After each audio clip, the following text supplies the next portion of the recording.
Alright, so this is going to be a video answer key to the math sections on the PSAT practice test. And I'm going to start off by helping you realize, number one, that you are given some formulas. So that's going to be the top of that first page in section 2. And I'm going to go over the first 10 questions with this video. So number one, so they want you to solve for a over k. That's essentially what this says. So if I see that a over k is right here, I'm going to turn it into an equation, and I'm going to solve for that a over k. So here's the equation. The first thing I would do is subtract 1 from both sides. Oopsie. Sorry. Alright. And we get 2 times a over k is equal to 8. And then I'm going to divide by 2 on both sides, and we get a over k is equal to 4. So the answer is letter A. Number 2, in the figure, this is a rectangle. What are the coordinates of point C? So we know that this coordinate is 0, 0. The x value here is 10. C is the same x value, so that's 10. The height would be how high B is, and B is 5 high. So the answer to this one would be 10, 5e. Number 3, a painter has 4 unlabeled cans of paint. Alright. The colors of the paint are red, green, I'm just going to write down some things, blue, and white. If the painter chooses 1 can of paint at random, what is the probability that it cannot contain green? So there's 4 total cans of paint, and the bottom is always your total. And the top is always what you want. And what we want are not greens. So not greens would be 1, 2, 3 of them. Therefore, the answer to this question is 3/4. Number 4. Then y could be one of the following. You can essentially just take each number and substitute it in. So we'll start with that first guy. So 49 is equal to 7 times -1, whole thing squared. So 49 is equal to -7 squared, which -7 squared, put it in the calculator correctly, please, with the parentheses. If you don't have the parentheses, it'll come out incorrectly. And so 1 is true. Let's go to number 2, which is 1. So 49 is equal to 7 times 1 squared, and 49 is equal to 49. So that one works. And then the last guy, number 3, is 7. So 49 is equal to 7 times 7 squared. And so 49 is not the same thing as 49 squared. Therefore, the only answers will be 1 and 2, and that's letter C. Number 5. In the figure above, ACEG, that's right here, is a square. So we're going to put our little marks for squares that you learn in geometry. And triangles A, so they're all equilateral. So if each of the triangles are equilateral and we know that the square, this side has 1 tick mark, well then all those sides have to be the same. If this has 1 tick mark, then all these have to be the same. So actually every single side drawn in the figure is equal. If AC equals x, what is the sum of the lengths of all the segments in the figure in terms of x? So you just want to make sure you count them right. So I'm going to count 1, 2, 3, 4, 5, 6, 7, 8, 9, 10, 11, 12. So there's 12 sides, and each side is x. So my answer would be 12x, because all they asked you were the sum of the lengths. So we're not doing any kind of area. Sum of the lengths is a perimeter. So we just added up all the sides, and if every side is x. The other way you could have done is, you notice that this has 3 sides, this has 3 sides, this has 3 sides, this one has 3 sides, and if you look at those sides, that's 12 sides total. So you could do it without counting. Alright, number 6, the graph of the function f is given in the xy plane. Which of the following is true? So understanding the notation, these are y values. So they're talking about the y values, and so are these. So they're essentially asking you which y values end up being the same. So f of a, be really careful, f of a right here, I'm going to actually try my best to write next to it. So f of a is the same thing as h. and I'm just going to do this. That'll be the first column right here. And then the second column, f of b, so f of b is right here, the y value is k. So you're really asking yourself, are those the same y values? And no, they would not be. So I'm going to go to the next one. F of a, y value is h. F of c, the y value is r. Are they the same y value? No. So I'm going to keep going. Letter C, f of b, the y value is k. F of c, the y value is r. So they're not the same. I'm going to keep going. F of b, the y value is k. F of j, the y value is k. They are the same, so your answer is D. Now, this one, you really couldn't solve. You'd had to try every single one. So a testing strategy, anytime you're going to try each one, start with letter E. I don't know if it's proven, but a lot of times they say any of the ones where you have to try every single solution, usually the answer tends to be D or E, because they assume that students are starting with A.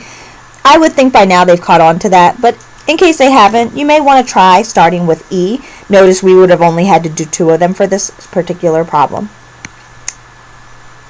In the figure above, L is perpendicular, so this symbol right here means perpendicular. And perpendicular means 90 degrees. So I know that L and M right here, if this is 90 degrees, then the other side of it is also 90 degrees, and so on, all 4 corners. What is the value of X? So let's work with the fact, so this is a geometry problem. We also know that this guy is 90 degrees. Therefore, if this piece of the angle is 40, then 90 minus 40 degrees would give me 50 degrees, which would give me this angle. Now that we know that angle, I'm going to erase some of these marks in here. I know that the angle right here is 50 degrees. What you should notice is that is the vertical angle to X. And remember that vertical angles, are congruent, or the same. The measure of them are the same. Did I totally spell vertical wrong? I believe I totally did. All right. Vertical. There we go. All right. So we know that the value of X has to be 50. That's letter D. Number 8. For all the values of X, Y, and W, the expression is equal to. So for this guy, you're just going to try your best to simplify. If I see WX plus YW minus 2W, then the first thing I'm going to think about, you notice they all have a W. So the first thing I would do is probably take out my W. When I do that, you essentially leave in here everything that's left over if I was to take just the W from each of the terms. So if I take the W here, I have an X. If I take the W here, I have a Y. If I take the W here, I have a minus 2. So we can see, number 1, if that's enough work for us to get an answer. And I do see the answer. It's right here. Letter C. It may look a little different, but what you want to check is the W is on the outside, Y is positive, 2 is negative, and X is positive. So I know that letter C is the answer. Number 9, based on the definition of the function above, for which of the following values of X is F not defined? So things that we notice. Number 1, there's a fraction.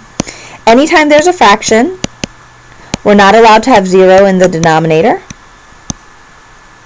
And then the other thing, an even root. We're not allowed to have negatives. So, because we have both of these, the numbers that cannot work are any of the numbers that give you 0 in the denominator, or if they give you negative. So the only ones that work would be positive numbers.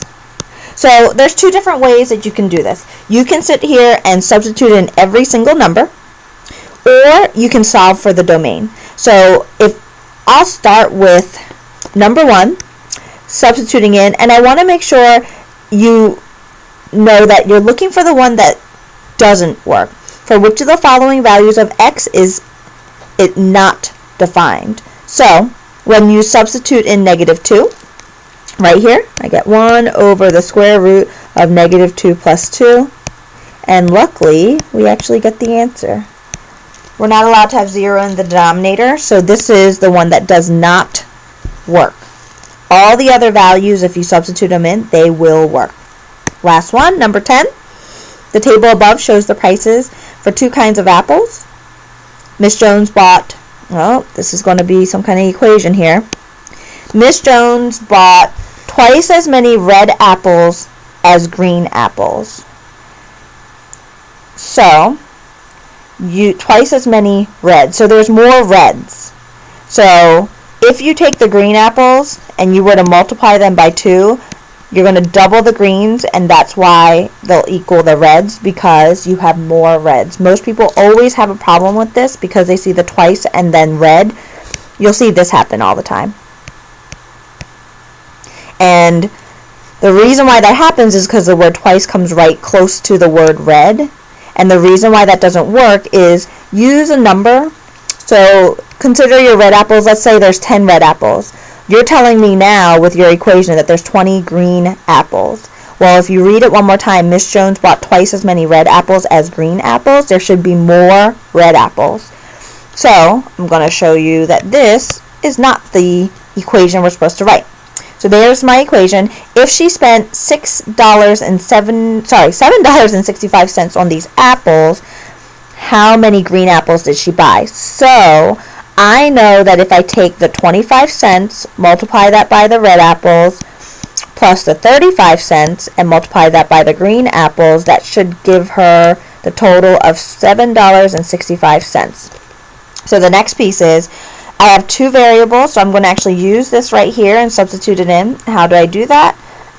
Where you see this R, instead of R, and I'm going to do it with a highlighter, I'm going to actually put in 2G. Let's see if I can get this to work. 2G. Alright, it doesn't look very clean, but I'll show you what that does. So 0.25 times 2G plus 0.35 times G equals $7.65. So now I only have G's. So here this would become 0.5G plus 0.35G equals 7.65.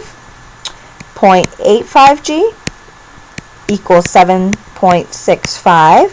And then the very last step, divide by 0.85 on both sides. And we get that G equals 9. Then you're going to go back and double check. They wanted you to find how many green, because that's the other mistake that people make. You want to make sure that what you solved for was green, and if it wasn't the green ones and you solved for R, you would use this guy right here to find the R. The answer is A.